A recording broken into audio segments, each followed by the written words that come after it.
Hello दोस्तों, let's crack it में आप लोगों का स्वागत है। और डाउन टू अर्थ मैगज़ीन 16 से लेकर के 30 नवंबर 2021 के आप लोगों के सामने है। ये मैगज़ीन जो है वो आपकी कॉप 26 के ऊपर है। अभी आपको इसको पूरा ही देखना पड़ेगा, बहुत ही ज़्यादा इंपॉर्टेंट मैगज़ीन है। जो चीज़ें पढ़ा चुका हूँ वो नहीं पढ़ाऊँगा, ठीक है, लेकिन बहुत सारी नई चीज़ें आपको यहाँ पर जानने के लिए मिलेंगी। ठीक। अच्छा, इसकी पीडीएफ तो हम अवेलेबल कराते ही नहीं है, लेकिन पीपीटी वाली पीडीएफ और एनोटेड पीडीएफ आपको नीचे मिल जाएगी। इसका जो आप देखें कवर पेज लिया गया है वो लिया गया है स्टिल इन डिनाइल। इसका क्या मतलब है? मतलब यह है कि कॉप 26 मीटिंग यहाँ पर कंक्लूड हुई है। जो हमारे कुछ गोल्स थे, लाइक क्लाइमेट जस्टिस का, नेट ज़ीरो, कोल है, चाइना का इशू है, मार्केट मैकेनिज्म है, क्लाइमेट फाइनेंस है, एडेप्टेशन का इशू है, क्लाइमेट लॉस एंड डैमेज का इशू है, वो सारे के सारे इशूज़ जो पेरिस एग्रीमेंट में थे लगभग सारे के सारे यहाँ पर सेम है। तो हमने जो 12-13 दिन हमारी मीटिंग चली उसमें हमने कुछ खास नहीं किया, इसीलिए लिखा हुआ है स्टिल इन डिनाइल। अभी भी कुछ भी नहीं दिया गया। ओके, देखेंगे क्या चीज़ें आगे समझाई गई हैं, क्या बातें की गई हैं। कोप 26 को थोड़ा सा कम ध्यान में रखेंगे और इंडिया स्पेसिफिक जितने भी इशू हैं उनको आप थोड़ा सा कम देखेंगे, क्योंकि हम देख चुके हैं अब जो क्लाइमेट है वो सिर्फ नेशनल इशू नहीं है, वो इंटरनेशनल इशू है। तो उसको इंटरनेशनल तरीके से हम यहाँ पर देखने की कोशिश करेंगे। ओके, चलिए आगे चलते हैं।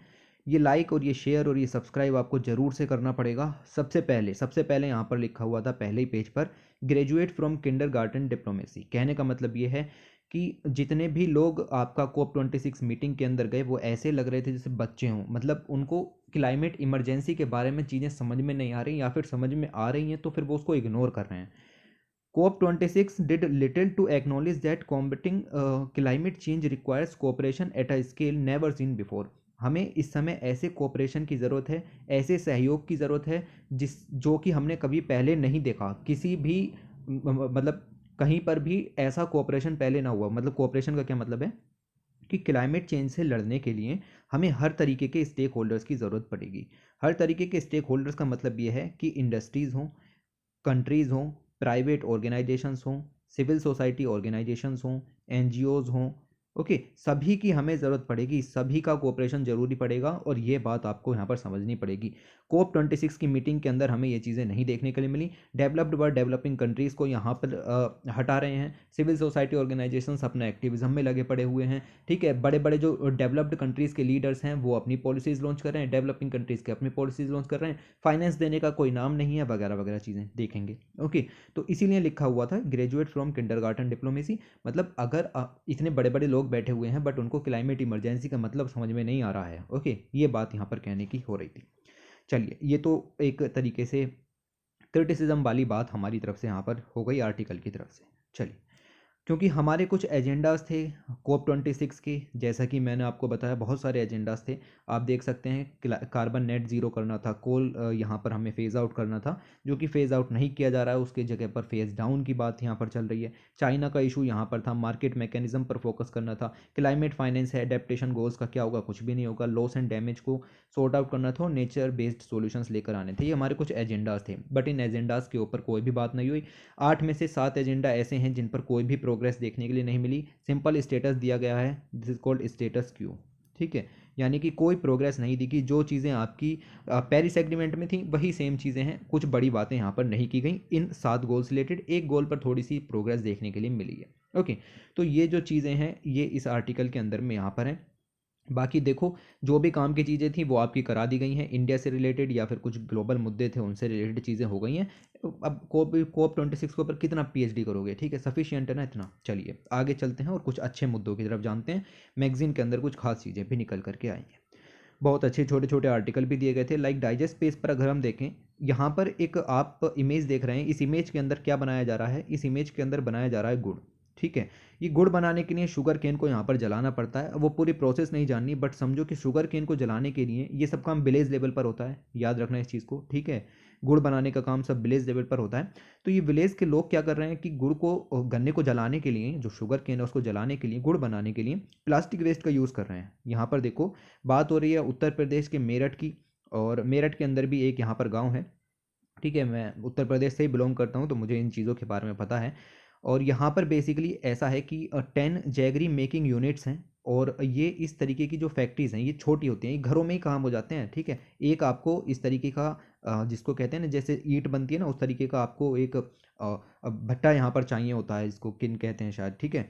तो उस तरीके का आपको यहाँ पर चाहिए होता है। इसमें गुड़ बनाते हो, गुड़ बनाने के लिए आपको गन्ने को जलाना पड़ेगा। गन्ने को जलाने के लिए इलीगली बर्न कर रहे हैं प्लास्टिक वेस्ट को, यहाँ पर साफ साफ लिखा हुआ है प्लास्टिक वेस्ट को इलीगली बर्न किया जा रहा है। अब ठीक है, आपने प्लास्टिक वेस्ट को बर्न कर लिया, बट सिंपल सी बात यहाँ पर उभर के आती है कि इसको जलाने से हार्मफुल गैसेज रिलीज होंगी, लाइक डायोक्सिन्स हैं या फिर फ्यूरॉन्स हैं। डायोक्सिन एक बहुत ही ज़्यादा इंपॉर्टेंट हार्मफुल गैस है, मतलब इसका कोई यूज़ तो नहीं है, यूज़ केमिकली ऑब्वियसली होंगे, लेकिन हेल्थ इम्पैक्ट बहुत ज़्यादा पड़ेंगे। ये एक तरीके से पॉइजन कवर यहाँ पर करेगी। ओके, तो ये सब पॉल्यूटेंट जो है वो एयर में देखने के लिए मिलेंगे। मेरठ की हालत बिल्कुल ख़राब है, एयर क्वालिटी इंडेक्स बिल्कुल गिरी पड़ी हुई है, ठीक है। तो ये थोड़ा सा आपको ध्यान रखना है कि ये चीज़ यहाँ पर इन्होंने जो स्मॉल स्केल इंडस्ट्रीज़ हैं उन पर भी फोकस करने की बात चल रही है। ओके, तो सभी का कोऑपरेशन जरूरी है, फिर वही बात आ गई। ओके, अब ये गुड़ बनाने वाले मैन्युफैक्चरिंग कंपनीज़ हैं, कंपनीज़ नहीं कह सकते, ये हाउस होल्ड्स एक तरीके से कह सकते हैं। तो अगर हम इनको यहाँ पर फोकस कर रहे हैं, इसका मतलब हम इंडस्ट्रीज़ बड़ी बड़ी जो हैं मल्टीनेशनल कंपनीज़ उन पर तो फोकस कर ही रहे हैं, लेकिन हमें इन पर भी फोकस करना पड़ेगा। अब ये कोई बड़ा इशू नहीं रह गया। ओके, तो हर एक स्टेक होल्डर को यहाँ पर भाग लेना पड़ेगा। ये सब भी एनवायरमेंटल इश्यूज़ के अंदर में आ जाते हैं। आर्टिकल आपके सामने लिखा हुआ है global crackdown on green washing, ठीक है। तो ये ग्रीन वॉशिंग वर्ड का मतलब क्या है कि जो कंपनीज़ हैं, जो इंडस्ट्रीज़ हैं, वो क्या करती हैं कि पॉल्यूशन तो करती हैं, और पॉल्यूशन करने के बाद उनको ऐसे दिखाती हैं कि पॉल्यूशन हुआ ही नहीं है, पॉल्यूशन हुआ ही नहीं है। This is called green washing. Okay, as countries begin to step up their climate commitment, सभी कंट्रीज़ ने यहाँ पर अपनी कुछ क्लाइमेट कमिटमेंट्स यहाँ पर दिए, जिनको नेशनली डिटरमाइंड कंट्रीब्यूशन के नाम से भी जान सकते हैं आप। ओके, कि हम ग्लोबल वार्मिंग को कम करेंगे, लेकिन इंडस्ट्रीज़ कुछ ऐसी हैं कि वो फेस कर रही हैं heat for years of green washing practices, यानी कि the act of passing of product and services and environmental friendly without proof. उनके पास कोई प्रूफ नहीं है कि उनका प्रोडक्ट एनवायरमेंटल फ्रेंडली है या एनवायरमेंटल फ्रेंडली तरीके से जनरेट हुआ है, लेकिन फिर भी वो यहाँ पर उस पर टैग लगा देती हैं कि दिस प्रोडक्ट और सर्विसेज एनवायरमेंटल फ्रेंडली। ओके, अब ये केस पूरी दुनिया में हो रहा है, इंडिया में भी हो रहा है। ओके, यहाँ पर जो एग्जांपल्स दिए गए हैं वो आप देख सकते हैं, यूरोपियन यूनियन के दिए गए हैं, यूके, फ्रांस, स्वीडन, स्विट्जरलैंड, इन जैसी जगहों पर भी ये चीज़ें हो रही हैं। ओके, जर्मनी में भी आप यहाँ पर देख सकते हैं, सभी जगह की बात चल रही है। आपको सिर्फ इस वर्ड को यहाँ पर समझना था कि what is green washing. Okay, ताकि आप कहीं पर ऐसे लिख रहे हैं तो ऐसे ऐसे वर्ड यहाँ पर जो हैं वो अलग इम्पैक्ट यहाँ पर डालने का काम करते हैं। ग्रीन वॉशिंग नाम का वर्ड आपको यहाँ पर ध्यान में रखना है, बाकी आप यहाँ से कुछ ध्यान रखो या मत रखो। फिर एक आर्टिकल निकल के आया, आर्टिकल के अंदर लिखा हुआ है कि drug resistance infections on the rise in Africa. Africa के अंदर भारी मात्रा में, स्पेशली इन युगांडा के अंदर मलेरिया के केसेस काफ़ी भारी मात्रा में बढ़ रहे हैं। पूरे अफ्रीका में मलेरिया के केसेस बढ़ रहे हैं। ओके, मलेरिया के अगेंस्ट जो ड्रग है जो लो एफिकेसी के ड्रग्स हैं वो यहाँ पर चल रही थी। हालांकि पैरासाइट के अगेंस्ट जो आप कह सकते हैं कि ड्रग बनाना काफ़ी ज़्यादा मुश्किल काम होता है, इसीलिए मलेरिया के अगेंस्ट वैक्सीन भी अभी यहाँ पर WHO ने उसको मंजूरी दी। ओके, बट उससे पहले ये छोटी छोटी ड्रग्स चल रही हैं, लाइक आप देख सकते हैं ड्रग आर्टेमिसिनिन। ओके, ये ड्रग का नाम है, ये ड्रग यहाँ पर दी जा रही थी, और ऐसे 250 सैंपल्स निकाले गए, उनमें से 20% सैंपल ऐसे पता चले कि उन 20% लोगों में उस ड्रग का कोई असर ही नहीं हो रहा। इसको कहा जाता है बेसिकली, ये सब चीज़ें देखो, इसको यहाँ पर मैं कह सकता हूँ कि जो आपका मलेरिया है उसको क्या देखिए, multi drug resistance malaria. Okay, तो ड्रग का कोई असर नहीं होता मलेरिया पर, इसको कहा जाता है ड्रग रेजिस्टेंस मलेरिया। जो भी एक तरीके से कोई भी अगर ड्रग है वो किसी चीज़ पर इफेक्ट नहीं डाल रही तो उसको ड्रग रेजिस्टेंस कह सकते हैं। तो ऐसी सब चीज़ें हम AMR के अंदर डिस्कस करते हैं, मतलब एंटी माइक्रोबियल रेजिस्टेंस के अंदर भी ऐसी चीज़ आती हैं। और इस समय जो मैं मलेरिया की बात कर रहा हूँ, ये चीज़ें आपकी आ जाती हैं ABR के अंदर, एंटीबायोटिक रेजिस्टेंस के अंदर। ओके, तो दवाइयों का असर होना ख़त्म हो जाता है। एंटी माइक्रोबियल रेजिस्टेंस की भी यही चीज़ है, और एंटीबायोटिक रेजिस्टेंस की भी ये चीज़ें ही आपको समझ में आएंगी। ओके, तो आप फिलहाल यहाँ पर इतना समझिए कि जो ड्रग्स मलेरिया के अगेंस्ट में हमारे पास मौजूद हैं, चाहे वो कितनी भी इफिकेसी की हो उससे मतलब नहीं, उनका मलेरिया को ख़त्म करने में जो असर है वो कम होता चला जा रहा है, और इस चीज़ को एंटीबायोटिक रेजिस्टेंस के रूप में जाना जाता है। ओके, अफ्रीका के अंदर 90% केसेस हैं दुनिया के मलेरिया के। ओके, याद रखिएगा इसको, वर्ल्ड हेल्थ ऑर्गेनाइजेशन के हिसाब से अगर हम देखें तो। ओके, केन्या भी यहाँ पर भारी मात्रा में अफेक्टेड है। केन्या के अंदर जो बेसिकली टाइफॉइड की कंडीशंस ज़्यादा देखने के लिए मिलती हैं, और युगांडा के अंदर मलेरिया की कंडीशंस भी आपको देखने के लिए मिल जाएंगी। फिर आता है आपका आर्टिकल अगला स्पेस के ऊपर, focus on asteroids to improve Earth defence. ये मैगजीन पढ़ते हुए हंसी बहुत आई, क्योंकि इसमें बहुत सारे आर्टिकल्स ऐसे भी हैं कि एक तरफ तो वो चीज़ों को सुधारने की बात कर रहे हैं, दूसरी तरफ उसको बिगाड़ने की बात कर रहे हैं। ओके, लाइक ये वाला आर्टिकल आपको स्पेस के ऊपर यहाँ पर दिख जाएगा। इस आर्टिकल में साफ साफ लिखा हुआ है कि हम एस्ट्रॉइड के इम्पैक्ट से अपनी पृथ्वी को बचाएंगे और उसके लिए अर्थ डिफेंस सिस्टम यहाँ पर तैयार करेंगे। बाहर से आने वाली चीज़ के लिए पृथ्वी को बचाएंगे और हम जो है खुद उस पृथ्वी को ख़त्म करेंगे। ये इस आर्टिकल का कहने का मतलब यहाँ पर उभरता है। हालांकि हम थोड़ा सा पॉजिटिव होकर के चलें तो यहाँ पर एक मिशन लॉन्च किया गया है, that is double asteroid redirection test, DART इसको यहाँ पर कहेंगे, DART, double asteroid redirection test. जो भी एस्ट्रॉइड पृथ्वी की तरफ आएंगे, अगर वो पृथ्वी से हिट होते हैं तो वहाँ की बायोडाइवर्सिटी, पृथ्वी की टोपोग्राफी पर असर पड़ता है। ओके, तो उस सब को रोकने के लिए अलग अलग कंट्रीज, स्पेशली चाइना, USA, इन सब चीज़ों को यहाँ पर वर्क कर रहे हैं कि जो एस्ट्रॉइड है उसका इम्पैक्ट पृथ्वी पर ना हो, या तो एस्ट्रॉइड की दिशा को पहले ही बदल दिया जाए या फिर उसके इम्पैक्ट को कम कर दिया जाए। उस सब के लिए ये सब काम यहाँ पर चल रहे हैं। ओके, PhD नहीं करनी है इस पर, बात समझ में आई? तो ऐसा कुछ मिशन यहाँ पर चल रहा है, इसको यहाँ पर ध्यान में रखिएगा। नासा के द्वारा लॉन्च ये मिशन है और 23 नवंबर को इस मिशन को लॉन्च किया जाएगा। तब देखते हैं कि क्या चीज़ें निकल करके आती हैं। ऑलराइट, उसके बाद यहाँ पर हम देखें तो एक क्वेरी यहाँ पर मिलेगी और यहाँ पर एक वोल्केनो के बारे में दिया गया है जिसका नाम है कुम्बरे बिएजा। ओके, ये प्रोनाउंसिएशन इधर उधर हो सकती है बट आप भावनाओं को समझिए।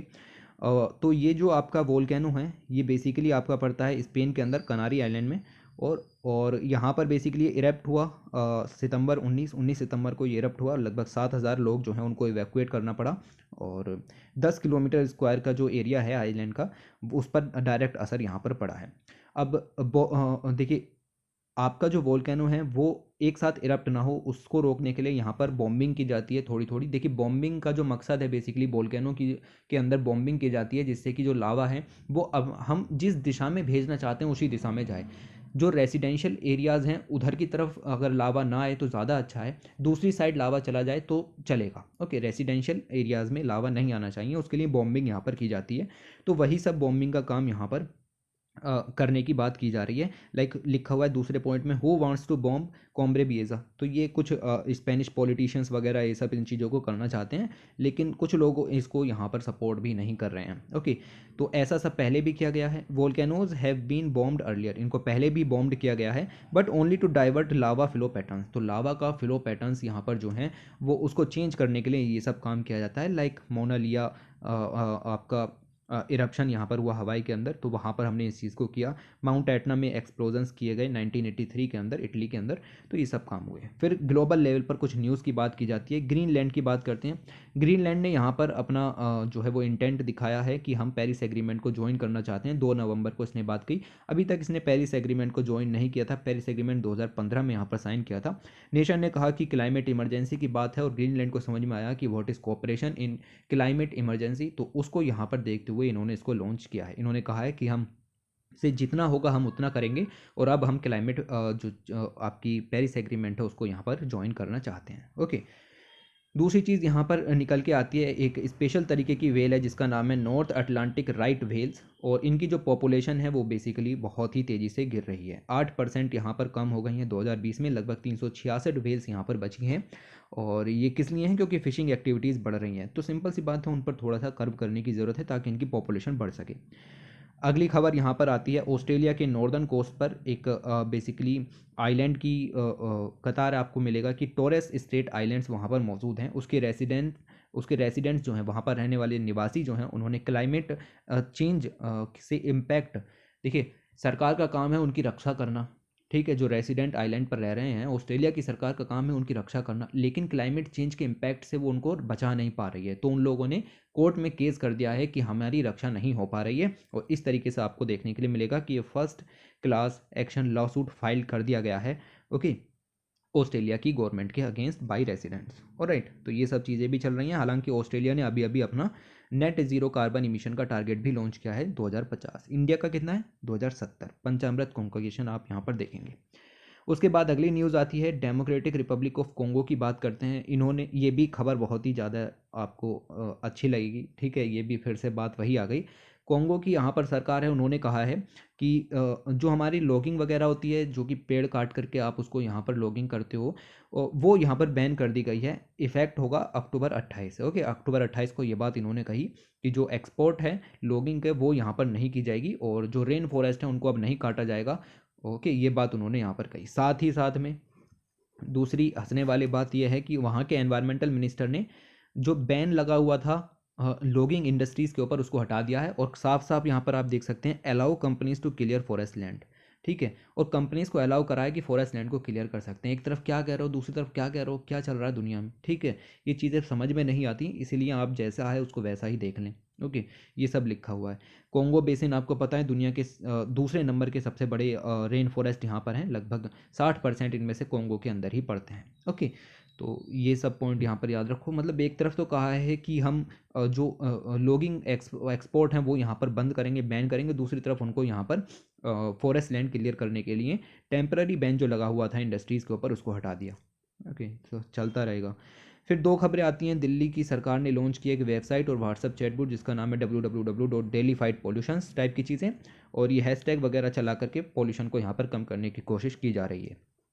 अगली न्यूज़ की तरफ चलें तो थाउजेंड्स ऑफ फिश आपको देखने के लिए मिलेंगी कि अरुणाचल प्रदेश की ईस्ट कामेंग डिस्ट्रिक्ट में बहुत सारी फ़िश जो है वो वहाँ पर डेड देखने के लिए मिली, क्योंकि कामेंग रिवर जो है वो सडनली काली यहाँ पर हो गई। तो उसका जो पानी है वो ब्लैक हो गया। रिवर्स का ब्लैक होना, वाइट होना, फ्लेम्स का उत्पन्न होना, आग लगना रिवर्स के अंदर, इस सब इफेक्ट है केमिकल्स का।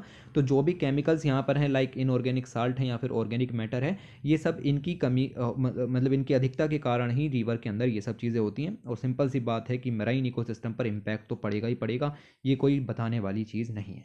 ओके, उसके अलावा अगर ऐसी आपको 80-90 न्यूज़ और जाननी है पूरे महीने की, अक्टूबर की, तो मैंने यहाँ पर पूरा आपको पढ़ाया है कि अक्टूबर 2021 में इस तरीके की बहुत सारी न्यूज़ इसके अंदर कवर की गई हैं। और नवंबर 2021 की भी जल्दी आने वाली है, ठीक है। तो उसका यहाँ पर कार्ड लगाया है, इसको आप यहाँ पर देख सकते हैं। उसके बाद कुछ फ्रेमवर्क्स यहाँ पर लॉन्च किए गए। इनको रटना नहीं होता है, इनको सिर्फ समझना होता है कि कंट्री के अंदर ऐसी चीज़ें भी चल रही हैं। ये सेंट्रल मोटर व्हीकल रूल्स अभी अभी लागू किए गए थे और इनमें 23 अमेंडमेंट अभी तक किए जा चुके हैं।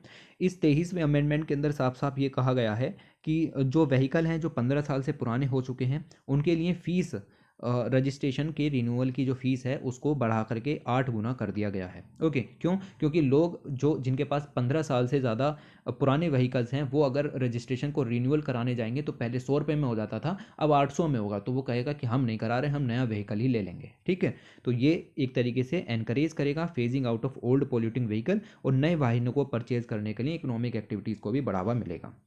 दूसरी चीज़, mineral concession amendment rules 2021 ministry of coal के द्वारा अभी नोटिस इशू किए गए, और इसके अंदर बेसिकली जो माइनिंग लीज और उससे रिलेटेड प्रोविज़न, और साथ ही साथ जो माइन ओनर्स हैं उनके रिगार्डिंग कुछ रूल्स यहाँ पर दिए गए हैं। इतना जानना हमारे लिए ज़रूरी नहीं है। मिनिस्ट्री ऑफ आयुष ने यहाँ पर इशू किए हैं draft drug and cosmetic amendment rules 2021। जो इम्पोर्ट है होम्योपैथिक मेडिसिन का इन द कंट्री, उससे रिलेटेड कुछ स्पेसिफिक प्रोविजंस इसके अंदर लॉन्च किए गए हैं। उसके बाद आते हैं अपनी मेन इंपॉर्टेंट खबर की तरफ, और यहाँ पर आपको देखने के लिए मिलेगा लिखा हुआ है कॉरपोरेट टैक्स के बारे में। बात हो रही है द न्यू बेयर मिनिमम के बारे में।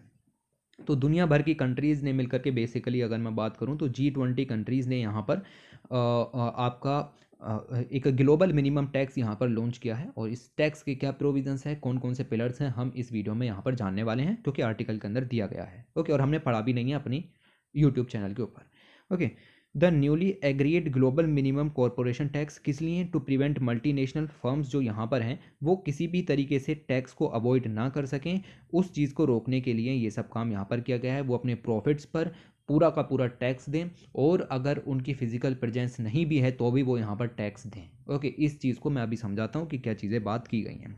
31 अक्टूबर को ये सब चीज़ साइन की गई। 31 अक्टूबर को G20 कंट्रीज़ की मीटिंग यहाँ पर चल रही थी रोम, इटली के अंदर। ओके, तो ये समिट G20 समिट यहाँ पर हुई रोम, इटली के अंदर, और वहाँ पर दुनिया की जो मेजर इकोनॉमीज़ हैं जिनको G20 नेशंस कहा जाता है, उन्होंने इस प्रोग्राम को लॉन्च किया, अप्रूव किया new global minimum corporate tax. Okay, since this is the first time nearly all Nations यहाँ पर एग्रीड हुए हैं इस सिस्टम के बारे में। लगभग 136 कंट्रीज़ हैं जिन्होंने इस रिजीम को एक्सेप्ट किया है, इंक्लूडिंग इंडिया। याद रखिएगा, ठीक है, यहाँ पर दिया नहीं गया है, इंडिया ने भी इसको किया है ऐसा इंक्लूड। ओके, इस डील के अंदर बेसिकली 2 एम्स हैं, ये आपको याद रखना है। पहला एम ये है to prevent multinational from paying low taxes. And no taxes by booking their profits in tax havens. तो मल्टीनेशनल कंपनीज क्या करती हैं कि अपने आप को रजिस्टर कर देती हैं in tax havens. Tax havens ऐसी जगह होती हैं जहाँ पर बहुत ही बेयर मिनिमम टैक्स यहाँ पर लगा हुआ है, बहुत 1%, बहुत छोटा छोटा टैक्स यहाँ पर लगा होता है।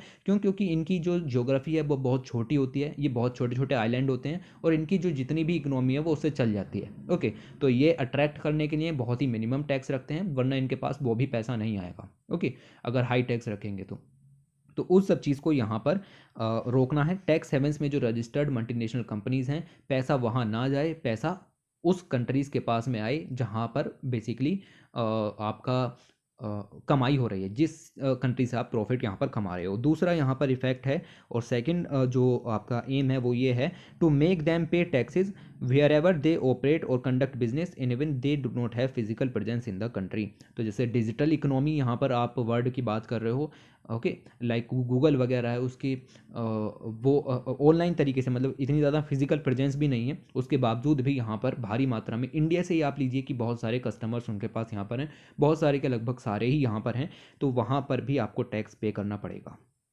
ओके, तो कुल मिला के अगर मैं देखूं तो ग्लोबल टैक्स रिजीम G20 या G77 कंट्रीज़, ये एक पूरी दुनिया का बहुत बड़ा हिस्सा, बहुत बड़ी इकोनॉमी यहाँ पर कंट्रीब्यूट करते हैं। Nearly the entire global economy इन्हीं कंट्रीज़ के ऊपर आ जाती है। बाकी छोटे छोटे कंट्री बचे, उनकी इकोनॉमी खुद की नहीं है, तो फिर वो ग्लोबल इकोनॉमी में क्या कंट्रीब्यूट करेंगे। ओके, इन्होंने अप्रूव किया है एक ग्लोबल मिनिमम कॉरपोरेट टैक्स, जिसको OECD ने यहाँ पर एस्टिमेट किया है कि 90% ग्लोबल इकोनॉमी इससे कवर हो जाएगी। ओके, तो ये चीज़ आप यहाँ पर इतना ध्यान रखें, ये आप एज इंट्रोडक्शन भी यूज़ कर सकते हैं। ओके, इसके अंदर दो पिलर हैं, पिलर नंबर 1 और पिलर नंबर 2। पिलर नंबर 1 कहता है इसकी अगर मैं आपको बताऊं कि पिलर नंबर 1 का जो नाम है बेसिकली वो है reallocation of additional share of profit to the market jurisdiction, और पिलर 2 का जो मेनली नाम है वो है मिनिमम टैक्स। ओके, ये दो पिलर हैं। पहला पिलर ये कहता है, मतलब ये इम्पैक्ट करेगा डायरेक्टली दुनिया की 100 बड़ी कंपनीज़ को। ओके, टॉप 100 कंपनीज़ जो इंडिया की हैं, और इंडिया की नहीं पूरे वर्ल्ड की हैं, उसको यहाँ पर अफेक्ट करेगा। आप समझिए कि टॉप 100 कंपनीज़ को अफेक्ट करेगा। इसका मतलब है कि कुछ इंपॉर्टेंट प्रोविज़न यहाँ पर होगा कि छोटे लोग यहाँ पर बच जाएं, छोटी कंपनीज़ हैं उनको यहाँ पर कम घाटा हो। लिखा हुआ है the tax provision empowers countries to tax companies where they earn their revenues. जहाँ से वो अपने रिवेन्यूज़ अर्न करते हैं वहाँ से आपको यहाँ पर जो टैक्स है वो लेना पड़ेगा। Okay, the tax provision empower countries को ये एम्पावर करते हैं कि जो कंपनीज हैं उनसे टैक्स लिया जाए where they earn their revenue, जहाँ से वो अपना रिवेन्यू अर्न कर रहे हैं, ना कि जहाँ पर उनकी फिजिकल प्रेजेंस है। ओके, मान लीजिए रजिस्टर्ड है किसी टैक्स हेवंस में और कमा आपकी कंट्री से रहा है, तो आपको अधिकार बनता है कि आप उससे पैसे लोगे। ओके, अंडर दिस कंपनीज जिनका प्रॉफिट उनके टोटल रिवेन्यू से 10% एक्सेस हो, उससे 25% टैक्सेशन यहाँ पर लिया जाएगा। अभी आपको यहाँ पर कंफ्यूज नहीं होना, इस लाइन को आप भूल भी सकते हो, ठीक है, क्योंकि ये इंपॉर्टेंट नहीं है, इंपॉर्टेंट है 15%। ओके, वो दूसरे पिलर में बात की गई है। आप पहले पिलर के अंदर इतना याद रखो कि इस पिलर के अंदर री allocation of additional share of profits, मतलब अगर प्रॉफिट हो रहा है और उसमें भी आपको एडिशनल प्रॉफिट हो रहा है 10%, तो फिर आपको मार्केट ज्यूरिसडिक्शन के हिसाब से उसके ऊपर भी 25% टैक्स यहाँ पर देने का प्रोविज़न रखा गया है। ओके, कंफ्यूज नहीं होना बस। ओके, आप इसको भूल भी सकते हो क्योंकि इंपॉर्टेंट है 15%, आप 25% के साथ कंफ्यूज ना कर दें इसे, ठीक है, क्योंकि चीज़ें कहीं लिखी भी नहीं है, ये आपको किसी भी साइट पर वगैरह वगैरह चीज़ों पर नहीं लिखी हुई मिलेंगी, ये सीधे ड्राफ्ट से उठाई गई चीज़ें होती हैं। ओके, पिलर 2 यहाँ पर इंपॉर्टेंट हो जाता है क्योंकि ये भी आपको बहुत सारी कंपनीज को आपका इफेक्ट करेगा। Will be applicable to overseas profit of multinational firm. एक मल्टीनेशनल कंपनीज, उसके जितने भी ओवरसीज बेसिकली प्रॉफिट्स हैं उन पर यहाँ पर ये एप्लीकेबल होगा। 750 मिलियन यूरोस का अगर उसका प्रॉफिट है, या फिर उसका 666 मिलियन US डॉलर का उसका अगर प्रॉफिट है, तो उस पर ये ग्लोबली यहाँ पर टैक्स लगाया जाएगा। ये ग्लोबल मिनिमम टैक्स रेट होगा 15%। अगर एक मल्टीनेशनल कंपनी कहती है कि हमारी कंपनी का प्रॉफिट तो है इतना, लेकिन हमारा टैक्स इतना नहीं बन रहा, मतलब 15% नहीं बन रहा, तो सरकारें क्या कर सकती हैं कि उसको घसीट करके 15% तक ले जा सकती हैं। मान लीजिए वो कहे कि 10% ही टैक्स बनता है, तो मिनिमम टैक्स तो 15 है, जो सरकारें हैं वो एडिशनल 5% टैक्स यहाँ पर लगा सकती हैं, ठीक है, याद रखिएगा। तो इस समय की अगर हम बात करें, according to current tax laws जो इस समय चल रहे हैं, मतलब ग्लोबल मिनिमम टैक्स से पहले कंपनीज पे taxes not at the place of economic activities, जिस कंट्रीज़ में उसकी इकोनॉमिक एक्टिविटीज़ चल रही हैं वहाँ पर ये टैक्स पे नहीं करते हैं, but at the tax havens where they are registered, जहाँ पर वो रजिस्टर्ड हैं वहाँ पर ये टैक्स पे करते हैं। और वहाँ पर टैक्स कितना है, 1%, 2%। अगर इंडिया जैसी कंट्री में इनको रजिस्टर कर दिया गया तो ये भारी मात्रा में कॉरपोरेट टैक्स इनको देना पड़ेगा, इसीलिए ये अपने आप को टैक्स हेवंस में रजिस्टर करते हैं।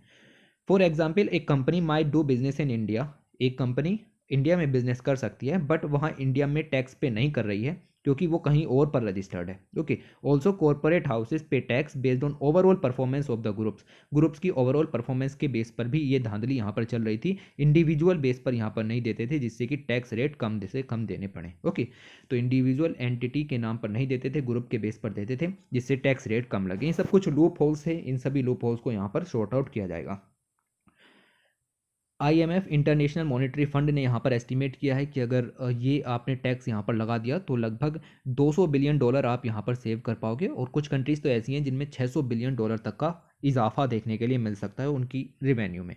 तो 15% मिनिमम टैक्स अगर आप लगाओगे तो इतना इतना फ़ायदा आपको मिल सकता है। The status of tax justice 2020 जो कि पब्लिश की गई थी बाय टैक्स जस्टिस नेटवर्क के द्वारा, जो कि एक US बेस्ड एडवोकेसी ग्रुप्स है, इन्होंने कहा कि लगभग टैक्स हेवंस की वजह से $427 बिलियन का लॉस पूरी दुनिया को यहाँ पर देखना पड़ता है। और $245 बिलियन का loss indirectly loss to the corporate tax abuse by multinational corporations, और मल्टीनेशनल कॉरपोरेशंस के द्वारा भी ये सब चीज़ें देखने के लिए मिलती हैं।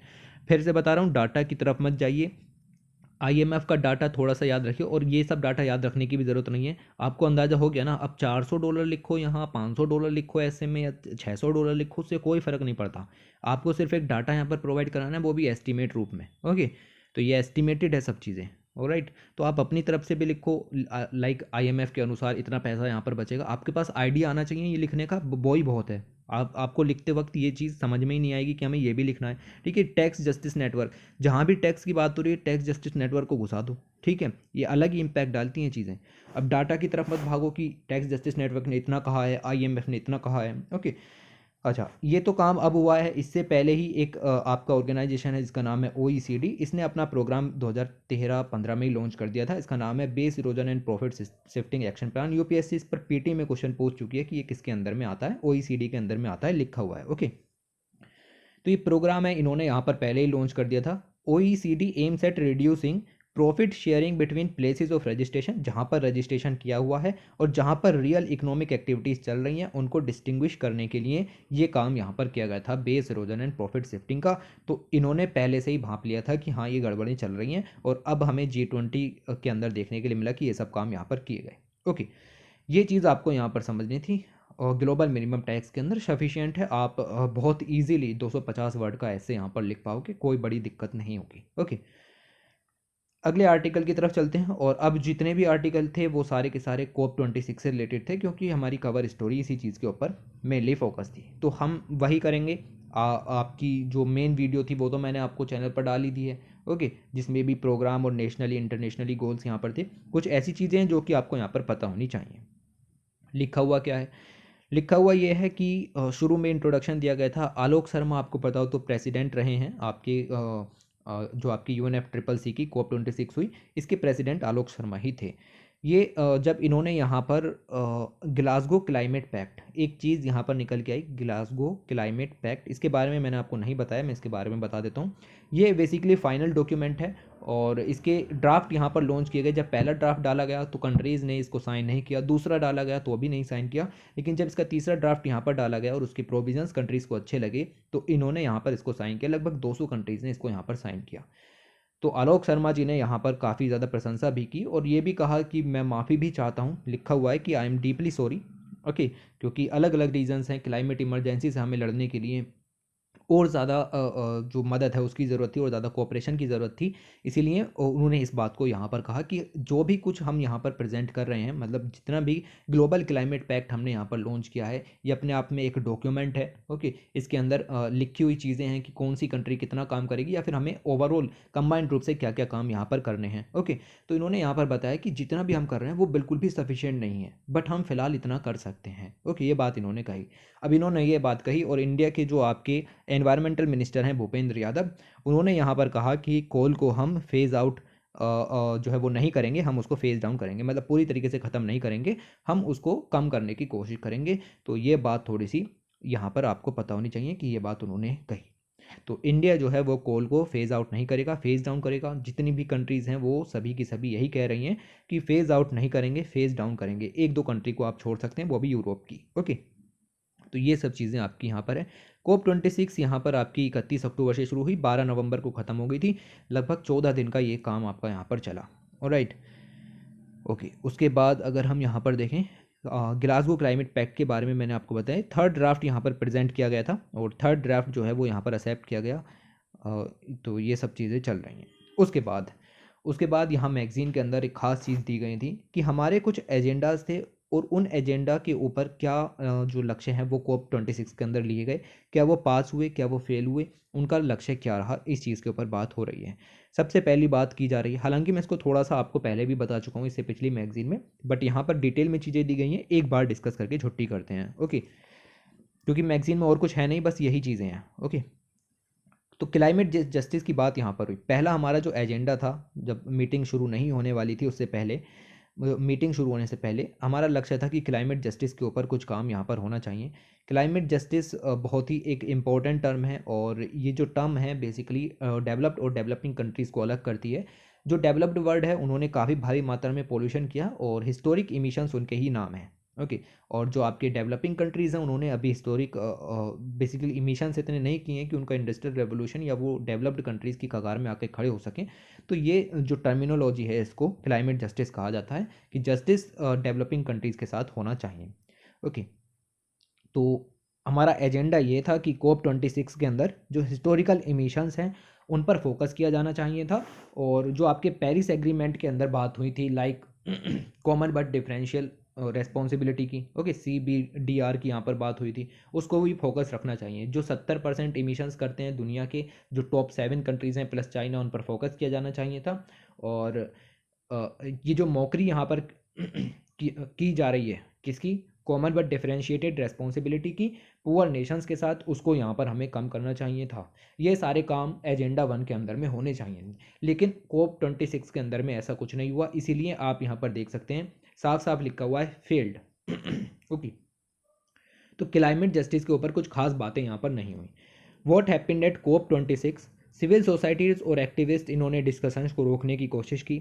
साथ ही साथ आपको यहाँ पर पता चलेगा कि द फाइनल टेक्स्ट जो कि आपका ग्लोबल क्लाइमेट पैक्ट था, उसके अंदर हिस्टोरिकल इमिशंस की कोई बात ही यहाँ पर नहीं थी। और यहाँ पर इंपॉर्टेंस दिया गया था to some of the concept. ये वर्ड इंपॉर्टेंट है, यहाँ पर लिखा हुआ है सम ऑफ द कंसेप्ट। तो सम ऑफ द नहीं, ऑल ऑफ द कंसेप्ट यहाँ पर होना चाहिए था क्लाइमेट जस्टिस के ऊपर, क्योंकि डेवलपिंग वर्ल्ड को इसकी ज़रूरत है। मेजर डेवलप्ड कंट्रीज़ जो कि बिग पॉल्यूटर्स हैं, उन्होंने कहा कि हम अपने डोमेस्टिक फ्यूल को फेज आउट नहीं करेंगे। Okay, didn't commit to domestic fossil fuel phase out. Their commitment, उन्होंने कहा कि भाई मतलब मकसद जो है उनका बेसिकली ये था कि जो फॉसिल फ्यूल फंडिंग है उसको हाल्ट करने की कोशिश यहाँ पर करनी है। इंडिया ने अपना नेट ज़ीरो टारगेट 2070 लॉन्च करा है। हालांकि बहुत सारी डेवलप्ड कंट्रीज़ ऐसी हैं जिनके टारगेट भी ऐसे नहीं हैं, तो ये भी क्रिटिसाइज़ किया गया, क्योंकि इंडिया आपका कॉमन बट डिफरेंशिएटेड रेस्पॉन्सिबिलिटी के अंदर में आता है। कॉमन बट डिफरेंशिएटेड रेस्पॉन्सिबिलिटी का मतलब तो आप समझते होगे।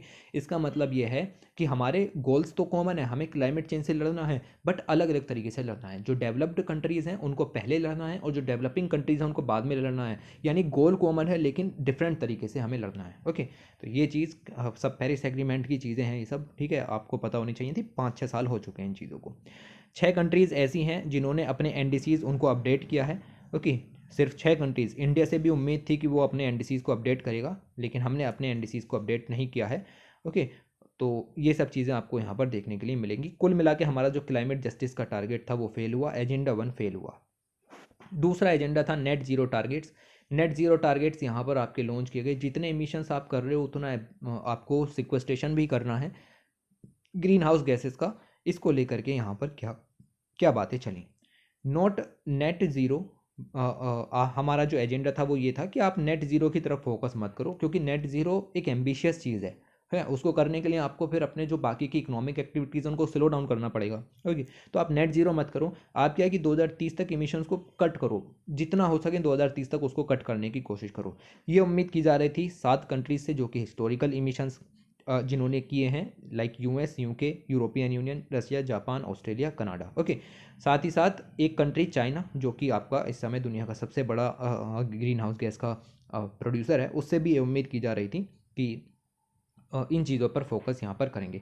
लेकिन COP26 के अंदर में क्या हुआ, the concept of net zero emissions was heavily criticised as meaningless green wash. ये टर्म निकल के आई ग्रीन वॉश, जैसा कि मैंने आपको इसके बारे में डिफाइन किया, and need for a short term emission cuts 2030 तक एंटर्ड इनटू कॉमन parlance। तो कुछ खास बात नहीं हुई, थोड़ी सी प्रोग्रेस देखने को मिली। जैसे इंडिया है तो इंडिया ने भी अपनी तरफ से पूरा जज्बा यहाँ पर दिखाया, हालांकि इंडिया का कर्तव्य नहीं बनता है 2070 तक नेट ज़ीरो करने का, लेकिन फिर भी उसने यहाँ पर हौसला दिखाया। इस चीज़ की सराहना के चलते हमें यहाँ पर कहना पड़ा कि इसमें कुछ प्रोग्रेस यहाँ पर देखने के लिए मिली है, क्योंकि डेवलपिंग कंट्रीज़ भी आगे यहाँ पर आ रही हैं। ओके, तो ये सब चीज़ें आपको यहाँ पर देखने के लिए मिली।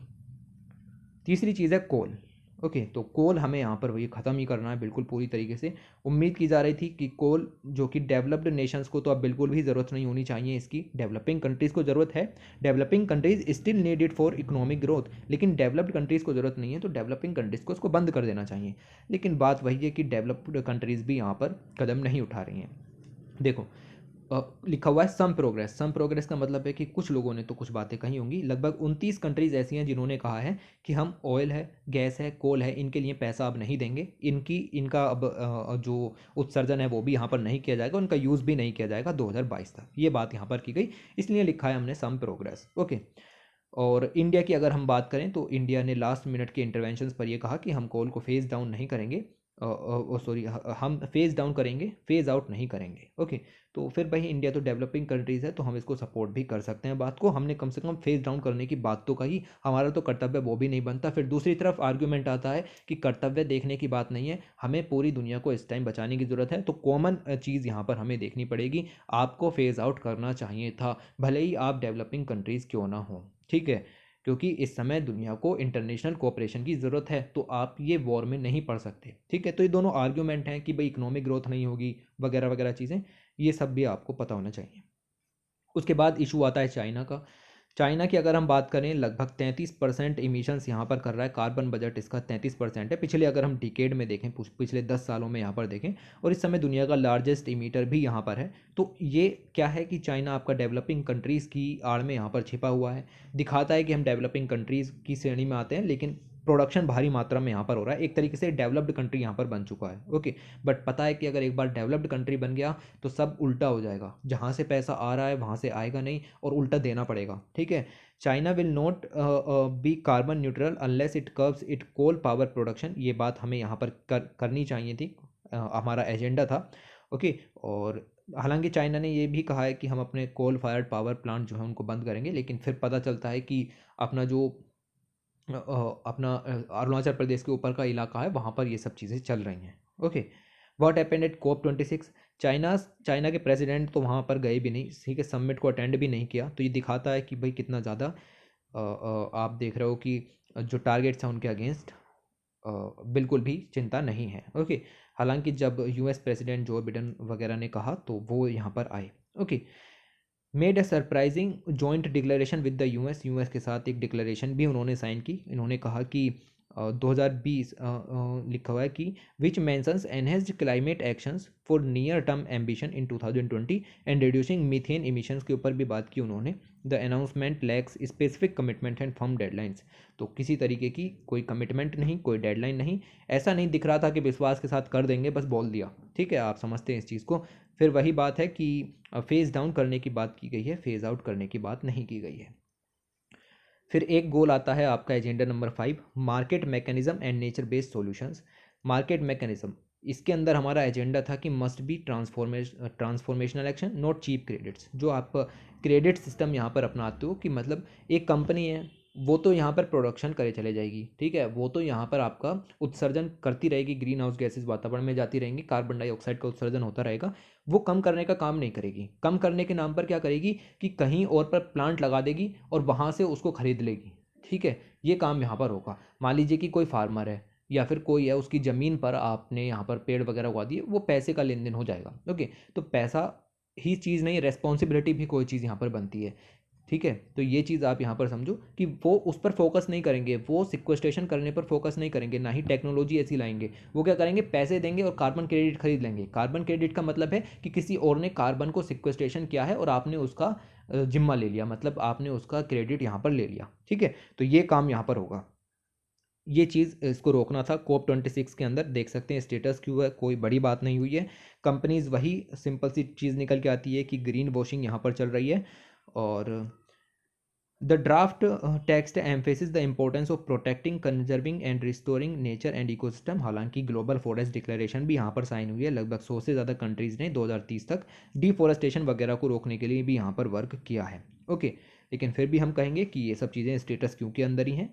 ओके, और text mention that the grievances by affected communities be addressed by an independent body must be outlined indigenous peoples right to fair prior and informed consent. तो जो इंडिजीनियस लोग हैं उनकी भी मदद यहाँ पर लेनी है। ये तो मैंने आपको बताया कि जो इंडिजीनियस नॉलेज है उसका भी इम्पोर्टेंस यहाँ पर होगा, क्योंकि हम बात कर रहे हैं इंटरनेशनल कोऑपरेशन की इन क्लाइमेट चेंज। ओके, तो ये सब चीज़ें छोटी छोटी यहाँ पर हैं। क्लाइमेट फाइनेंस की बात करते हैं, और क्लाइमेट फाइनेंस के अंदर आपको सीधे सीधे बात समझ में आएगी। 2015 में कहा था पेरिस एग्रीमेंट में कि जो रिच नेशंस हैं उसको $100 बिलियन यहाँ पर एनुअली देने हैं।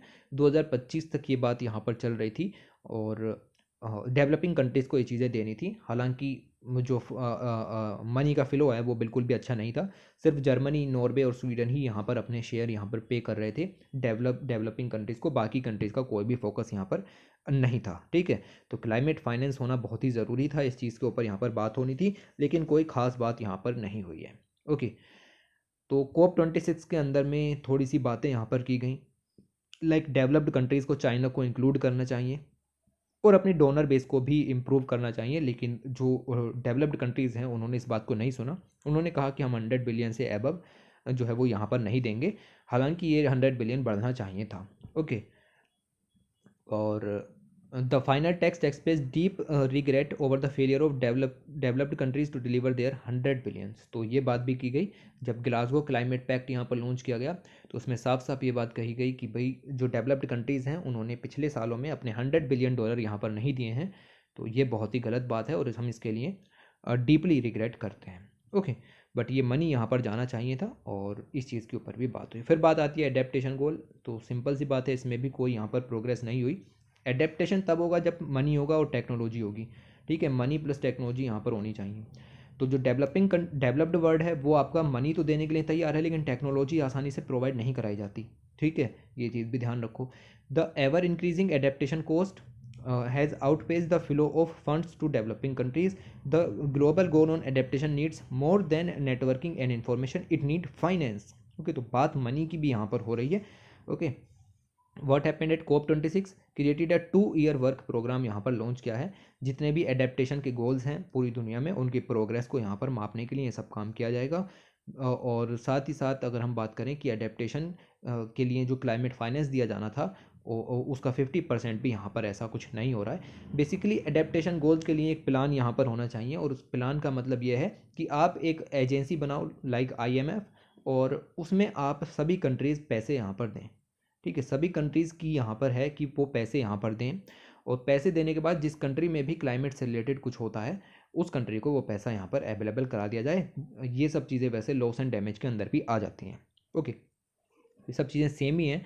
Paris agreement is deeply flawed as it says loss and damage could not be taken as compensation. Loss and damage के लिए कोई कंपनसेशन ना देने की बात यहाँ पर की जाने लगी, और सिर्फ एक ही कंट्री ऐसा था जिसने आपका पैसे देने की यहाँ पर बात की for the loss and damage. Loss and damage का फिर वही मतलब हो जाता है, किसी कंट्री के अंदर क्लाइमेट चेंज की वजह से कुछ नुकसान हुआ तो सभी कंट्रीज़ साथ मिलकर के कुछ पैसा वहाँ पर डोनेशन के रूप में आप यहाँ पर दे सकते हो, या फिर एक स्पेशल पर्पज़ व्हीकल आप यहाँ पर बना करके उस काम को अंजाम दे सकते हो। ओके, तो वो सब काम यहाँ पर किए जाने चाहिए थे।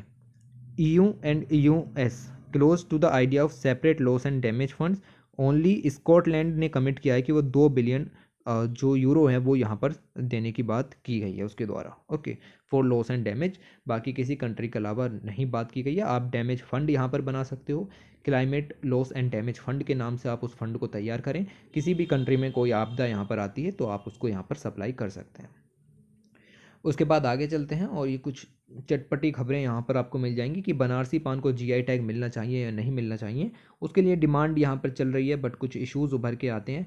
लाइक जो पान है उसके अंदर जो चीज़ें हैं वो सेम सी ही यहाँ पर लगती हैं। लाइक आप देखो कि चाहे वो मगही पान बिहार का हो, या फिर महोबा देसावरी पान हो आपका उत्तर प्रदेश का, या फिर छतरपुर का पान हो मध्य प्रदेश का। ओके, ये सब चीज़ें जो भी हैं पान वगैरह, इन सब के ऊपर कंट्रोवर्सी चल रही है। और आप समझो कि यूपीएससी ना तो प्रीलिम्स में पूछेगा ना ही मेंस में पूछेगा। ठीक है, थोड़ा सोच के देखो, पूछे तो पढ़ा देंगे, नहीं पूछेगा नहीं पढ़ाएंगे। ठीक है, नहीं पढ़ाएगा, नहीं नहीं नहीं आएगा पेपर में। ओके, तो ये चीज़ें आप यहाँ पर ध्यान रखो कि क्या चीज़ें यहाँ पर हैं। तो ये बनारसी पान के ऊपर कंट्रोवर्सी यहाँ पर चल रही है कि इसको जीआई टैग मिलना चाहिए या नहीं मिलना चाहिए। जीआई टैग देने के लिए काफ़ी सारी चीज़ें यहाँ पर होती हैं, हर चीज़ देखनी पड़ती है, लाइक साइंटिफिक एविडेंस वगैरह से लेकर के सब चीज़ें। ओके, तो उसकी कुछ यूनिक प्रॉपर्टीज़ होनी चाहिए। इसकी खुशबू बहुत अच्छी है। ठीक है, बनारसी पान की खुशबू बहुत अच्छी है, इसी वजह से इसको जीआई टैग के लिए यहाँ पर कहा जा रहा है। लेकिन देखते हैं क्या चीज़ें निकल करके आती हैं, अभी डिस्कशन चल रहा है, इतना इंपॉर्टेंट नहीं है। ओके, तो दिस वाज अवर मैगजीन, और इसमें आपको इतना ही यहाँ पर पढ़ना था। और ये आप देख सकते हैं कि टोटल जो यहाँ पर चीज़ें थी लाइक स्टिल इन डिनाइल, तो आप समझ गए कि क्यों चीज़ें इतनी स्मूथली नहीं चली। ओके, तो हमने 12-14 दिन जो वहाँ पर काम किया वो कुछ खास नहीं था, और इसी के ऊपर आपकी मैगज़ीन ख़त्म होती है। वीडियो को मैं एंड करता हूँ। कैसी लगी मैगज़ीन आप नीचे बताएं। Thanks for watching, take care.